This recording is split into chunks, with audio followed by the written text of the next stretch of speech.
वालेकुम, क्या हाल है आप सबके। होप सो आप लोग खैरियत से होंगे। आप लोगों का वेलकम है बिल्किस कुकिंग चैनल पे। तो आप लोग कैसे हैं ये सबसे पहले मुझे कमेंट में बताइएगा, क्योंकि अपने व्यूवर्स का हाल चाल जानना ये मेरी सबसे पहली ज़िम्मेदारी है। तो मैं इस चीज़ को पूछूं कि आप लोग कैसे हैं। तो आज मैं आप लोगों के साथ बहुत ही मज़ेदार सी वाइट मटर पुलाव की रेसिपी शेयर कर रही हूँ। इसके ऊपर से मैंने ग्रीन सा स्प्रिंग अनियन स्प्रेड किया है।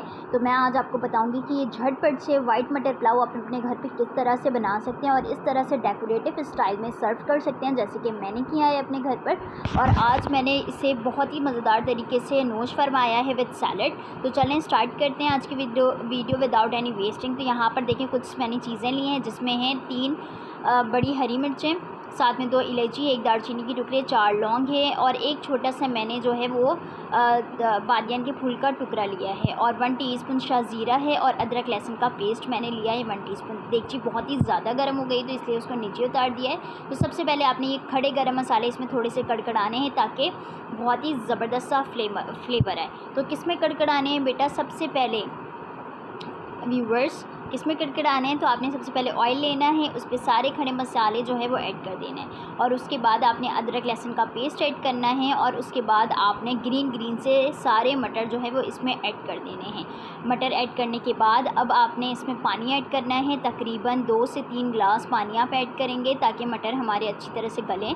और इसी स्टेज में आपने सॉल्ट ऐड करना है। पुलाव में मैं जो है वो 4 ग्लास के करीब मैंने जो है वो चावल को अच्छी तरह से साइज़ में मेजरमेंट कर लिया है। तो उसके अकॉर्डिंग मैंने 3 टीस्पून के करीब सॉल्ट ऐड किया है और तीनों हरी मिर्चें इसमें डालकर ढककर इसे रख दिया है पकाने के लिए, क्योंकि मटर थोड़े से जो हैं वो कच्चे होते हैं, उन्हें आपने गलाना होता है, फिर उसके बाद जो है वो आगे का प्रोसेस हम देखते हैं। तो यहाँ पर पानी तकरीबन जो है वो 1 ग्लास के करीब हो चुका है और इसमें अब पानी चावल के अकॉर्डिंग आपने ऐड करना है।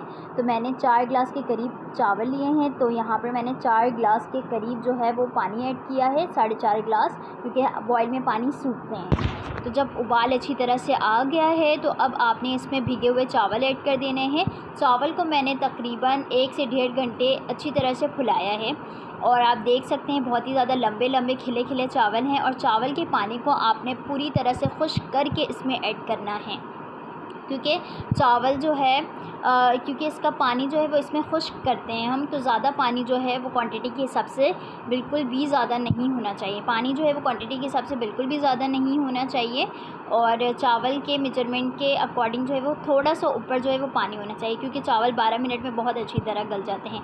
यहाँ पर 8 मिनट गुजर चुके हैं और पानी ऑलमोस्ट जो है वो सारा खुश्क हो रहा है थोड़ा करके। अब आपने इस स्टेज में चावलों को जो है वो ऊपर से नीचे और नीचे से ऊपर करना है। उसको करने का तरीका कुछ यूँ है कि आपने इस तरह की स्टील की चम्मच ले लेनी है या स्पैचुला होता है लंबा वाला, जिसके जो है वो फेस बिल्कुल लंबी वाली होती है। तो इस तरह से आपने जो है वो नीचे से ऊपर और ऊपर से नीचे इस तरह से आपने जो है वो करते जाना है। 2 से 3 मिनट आपने और पकाना है। उसके बाद आपके पुलाव यहाँ पर हो गए हैं रेडी।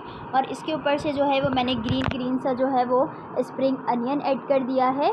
स्प्रिंग अनियन जिसे हम कहते हैं हरी प्याज, उसका ग्रीन पार्ट लेकर इसे अच्छी तरह से चॉप करके मैंने इसके ऊपर से ऐड कर दिया ताकि इसकी जो है खूबसूरती और वाज़ेह तरीके से इन्हेंस हो सके और आप इसे बहुत ही मज़ेदार तरीके से विदाउट एनी सालन, विदाउट एनी आलू गोश्त, विदाउट एनी कोई भी चीज़ के बगैर आप सैलड के साथ इसे एंजॉय करें। अब मैं इसको सर्व कर आपको दिखाती हूँ। ये देखें कितने ही ज़्यादा मज़ेदार और खिले चावल बने हैं और मटर तो बहुत अच्छी तरह से गल चुके हैं। यकीन करें मटर जो है वो इतनी अच्छी तरह से गले हैं ना जिसकी कोई इंतहा नहीं। और यहाँ पर आपने अच्छी तरह से चावलों को जो है वो निकालना है ट्रे में और साथ में आपने कुछ चम्मच सैलड बना देना है। अगर आप इसके साथ दही का रायता भी सर्व करेंगे तो बहुत ही ज़्यादा अच्छा लगेगा, लेकिन मैंने सिर्फ इसके साथ सैलड बनाया था तो मैं इसके साथ जो है वो सैलड सर्व कर रही हूँ। ये देखें कुछ चम्मच सैलड मैंने सर्व किया है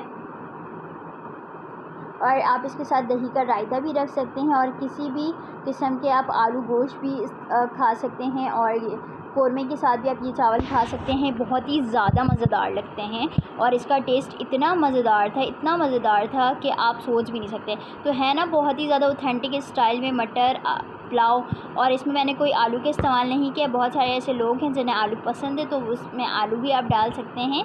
तो जिस टाइम मैंने मटर को गलाने के लिए जो है वो 2 ग्लास पानी ऐड किया था, आप उस टाइम आलू भी डालकर जो है उसे अच्छी तरह से भूनें, फिर उसके बाद गला लें। तो बस अपना ख्याल रखिएगा, मुझे दुआ में याद रखिएगा जी। अल्लाह हाफ़िज़।